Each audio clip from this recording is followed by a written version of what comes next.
Hi friends, આજનો વિડીયોનો topic છે જેમાં આપણે ગુજરાતમાં એમવાયએસવાય સ્કોલરશિપ છે એમાં તમે ફોર્મ ભરેલું હોય તો બીજા વર્ષે, ત્રીજા વર્ષે કે ચોથા વર્ષે તમારે લોકોને રિન્યુઅલ એપ્લિકેશન છે તે કરવાની હોય છે. તો આ વિડીયોમાં આપણે એની સંપૂર્ણ માહિતી જોવાના છીએ કે તમારે લોકોને એમવાયએસવાય માટે રિન્યુઅલ એપ્લિકેશન છે તમે કઈ રીતે કરી શકો છો. જે પણ વિદ્યાર્થીઓ પ્રથમ વર્ષે અરજી કરી હશે એ તમામ વિદ્યાર્થીઓ અત્યારે રિન્યુઅલ મોડમાં આવી જતા હોય છે, એટલે તમામ વિદ્યાર્થીઓને રિન્યુઅલ એપ્લિકેશન છે તે કરવાની હોય છે. તો એમવાયએસવાયની ઓફિશિયલ વેબસાઇટમાં તમે આવી જશો તો જે પણ કોર્સીસ માટે અહીંયા તારીખ જાહેર કરી દેવામાં આવતી હોય છે એ તમામ વિદ્યાર્થીઓ રિન્યુઅલ અથવા તો ડિલેડ એપ્લિકેશન છે તે કરી શકતા હોય છે. હાલ અત્યારે BSc, BCom, BA, BCA, BBA વગેરે તમામ વિદ્યાર્થીઓ માટે એપ્લિકેશનની પ્રોસેસ ચાલુ છે અને આ ઉપરાંત પણ ટેકનિકલ ડિગ્રી અને ડિપ્લોમા માટે જે ફ્રેશ, રિન્યુઅલ અને ડિલેડ એપ્લિકેશન છે એની પ્રોસેસ ચાલુ કરી દેવામાં આવી છે. તો ટેકનિકલ ડિગ્રી, ડિપ્લોમા અભ્યાસક્રમ માટે જે અરજી કરવાની છેલ્લી તારીખ છે 30/11 રહેશે અને ડોક્યુમેન્ટ વેરિફિકેશન કરવાની છેલ્લી તારીખ છે એ 7/12 રહેશે. જે પણ વિદ્યાર્થીઓ D2Dમાં હોય, medical, paramedical, nursing, agriculture, veterinary વગેરેના અભ્યાસક્રમો માટે પણ ટૂંક સમયમાં ફ્રેશ અને રિન્યુઅલ એપ્લિકેશન છે એની પ્રોસેસ ચાલુ કરવામાં આવશે. તો તારીખની માહિતી છે અહીંયા તમે ઇન્સ્ટ્રક્શનમાં મળી જતી હોય છે. રિન્યુઅલ એપ્લિકેશન કરવા માટે કયા કયા ડોક્યુમેન્ટની જરૂર પડશે એ આપણે જોઈ લઈએ. તો વિદ્યાર્થીના આધાર કાર્ડની સ્વપ્રમાણિત નકલ જોશે, સંસ્થાના વડા પાસેથી સ્કોલરશિપ રિન્યુઅલ માટેનું પ્રમાણપત્ર ઓરિજિનલમાં જોશે. ત્યાર પછી વિદ્યાર્થી જે પણ પ્રથમ વર્ષે, બીજા વર્ષે, ત્રીજા વર્ષે જે પણ વર્ષમાં લાગુ પડતું હોય એ વર્ષની એને સેમેસ્ટર સિસ્ટમ હોય તો બંને માર્કશીટની નકલ અથવા તો વર્ષ વાઇઝ હોય તો એની માર્કશીટની નકલ જોશે. વિદ્યાર્થીએ અભ્યાસક્રમના બીજા, ત્રીજા કે ચોથા જે પણ લાગુ પડતું હોય એ વર્ષમાં જે પણ ફી ભરી હોય એની તમામ પોસ્ટની સ્વપ્રમાણિત નકલ જોશે. રેશન કાર્ડની સ્વપ્રમાણિત નકલ જોશે. હોસ્ટેલમાં એડમિશન લીધું હોય તો એની પ્રવેશ, જમવાની અથવા તો ભાડા કરાર છે એ જોશે. વિદ્યાર્થીને બેંકની પાસબુકની નકલ જોશે.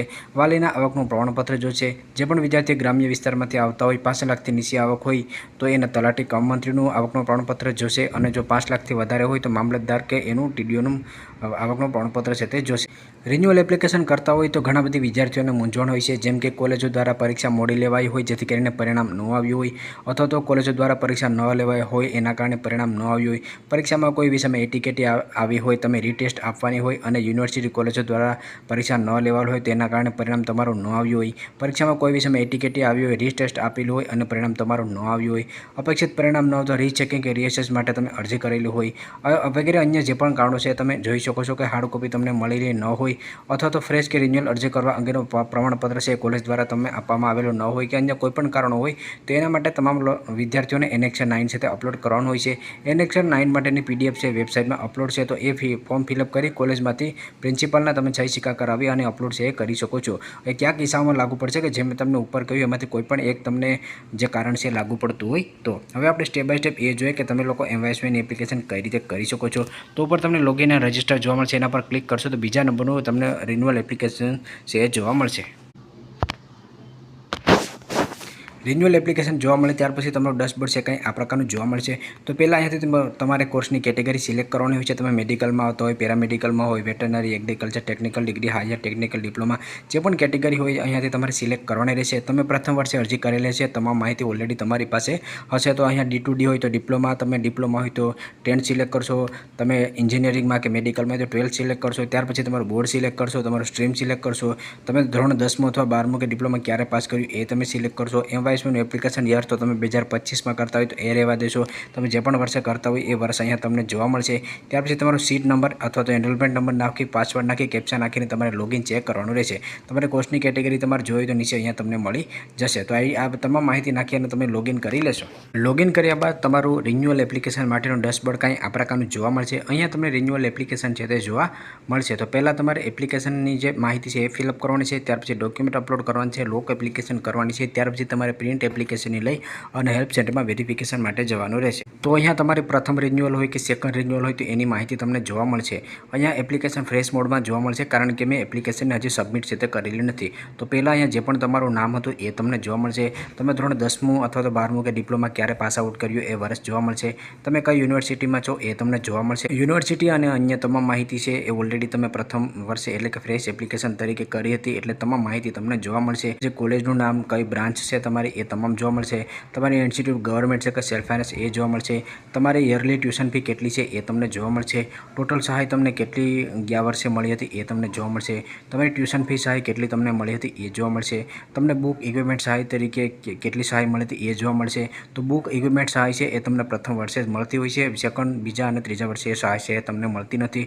ત્યાર પછી હોસ્ટેલ ફૂડ અને સહાયની રકમ છે એ તમને કેટલી મળી હતી એ તમને જોવા મળશે. તમારા ફાધર કે પિતા છે એ શું સર્વિસ કરે છે, ગવર્મેન્ટ એમ્પ્લોય છે, પ્રાઇવેટ સર્વિસ કરે છે કે અન્ય કોઈ પણ કરતા હોય તો એ અહીંયા તમારે ફિલઅપ કરવાનું રહેશે.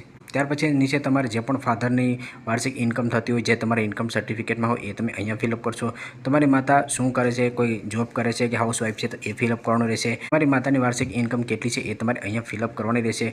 અન્ય કોઈ વાર્ષિક ઇન્કમ હોય તો એ તમારે અહીંયા ફિલઅપ કરવાની રહેશે. તમારી ફેમિલીની ટોટલ ઇન્કમ કેટલી થાય છે એ તમારે અહીંયા ફિલઅપ કરવાની રહેશે. અને જે પણ તમારો એનરોલમેન્ટ નંબર હશે ઓટોમેટિક જ અહીંયા આવી જશે. ત્યાર પછી અહીંયા બેંકની માહિતી તમારે નાખવાની રહેશે. તો જે તમે પ્રથમ વર્ષે બેંકની માહિતી નાખી હતી એવી જ રીતે તમારે સેમ પ્રોસેસ કરવાની છે. તમારો સ્ટેટ અહીંથી ગુજરાત સિલેક્ટ કરશો, તમારો જિલ્લો સિલેક્ટ કરશો, બેંકનું નામ, બ્રાન્ચનું નામ, તમારો આઈએફએસસી કોડ 2 વખત નાખશો, સેવિંગ એકાઉન્ટ નંબર, જે પણ તમારો અકાઉન્ટ નંબર હોય તમે 2 વખત નાખશો, કન્ફર્મ કરશો અને એની માહિતી છે તમે ફિલઅપ કરી દેશો. એ માહિતી ફિલઅપ કર્યા પછી મધરના પાન કાર્ડનો નંબર ફિલઅપ કરશો, તમારા ફાધરના પાન કાર્ડનો નંબર ફિલઅપ કરશો, તમારો રેશન કાર્ડનો નંબર છે એ ફિલઅપ કરશો. જે પણ તમારી રેશન કાર્ડની મેમ્બર આઈડી છે વિદ્યાર્થીની એ અહીંયા ફિલઅપ કરશો.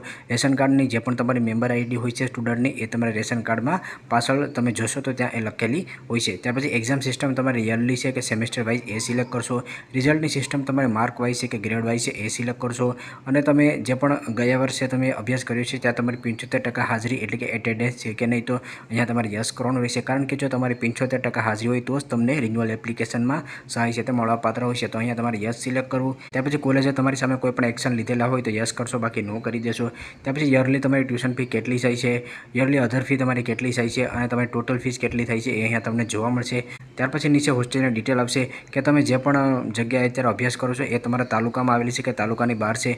તો જે મુજબ તમારી પસંદગી એ મુજબ તમારે યસ કે નો કરવાનું રહેશે. તો જો તમે તમારા તાલુકાથી બહાર અભ્યાસ કરતા હોય તો તમને રહેવા જમાના 12,000 રૂપિયા છે એ પણ દર વર્ષે મળવાપાત્ર થતા હોય છે. તો ત્યાર પછી તમે સેવના બટન પર ઓકે કરી દેશો. એ કર્યા પછી તમે સ્કેન ડોક્યુમેન્ટમાં આવી જશો. રિન્યુઅલ એપ્લિકેશનમાં પ્રથમ વર્ષે ફ્રેશ એપ્લિકેશન કરી હતી એ સેમ જ ડોક્યુમેન્ટ આવશે. ખાલી 2 ડોક્યુમેન્ટનો તમારા ડિફરન્ટ આવશે. એક તમારો રિન્યુઅલ સર્ટિફિકેટ જે તમારે કોલેજમાંથી લાવવાનું છે લેટર હેડ ઉપર એ તમારે અપલોડ કરવાનું રહેશે. અને બીજું જો તમારી ટ્યુશન ફી છે એ તમે બીજા વર્ષે કે ત્રીજા વર્ષે ચોથા વર્ષે ભરી હોય તો એ ટ્યુશન ફી છે એની રિસિપ્ટ તમારે અપલોડ છે તે કરવાની રહેશે. તો તમામ ડોક્યુમેન્ટ તમે અપલોડ કરી લો. ત્યાર પછી તમારે લોક એપ્લિકેશન કરવાની છે અને ત્યાર પછી પ્રિન્ટ એપ્લિકેશન કરી અને તમારે હેલ્પ સેન્ટરમાં 7 દિવસની અંદર જવાનું રહેશે. એપ્લિકેશન તમે કરી લો ત્યાર પછી તમારે સ્ટેટસ છે ચેક કરતું રહેવાનું હોય છે. એના પર મેં ઓલરેડી વિડીયો બનાવેલો છે કે એમવાયએસવાય સ્ટેટસ તમારે કઈ રીતે ચેક કરવાનું રહેશે. આગળ બીજી કોઈ પણ અપડેટ આવતી છે એના પર પણ હું વિડીયો શેર બનાવતો રહીશ. જો તમને આ વિડીયો પસંદ હોય તો લાઇક કરજો અને ચેનલમાં હોય તો ચેનલને સબસ્ક્રાઈબર કરવાનું ભૂલશો નહીં.